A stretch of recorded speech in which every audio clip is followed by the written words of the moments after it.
أعوذ بالله من الشيطان الرجيم.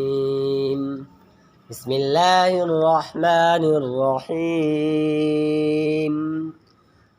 قل أعوذ برب الناس، ملك الناس،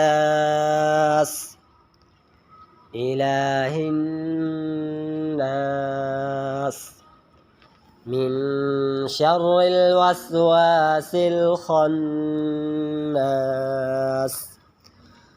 الذي يوسوس في صدور الناس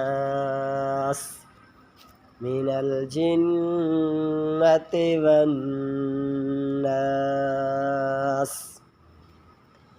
صدق الله العظيم.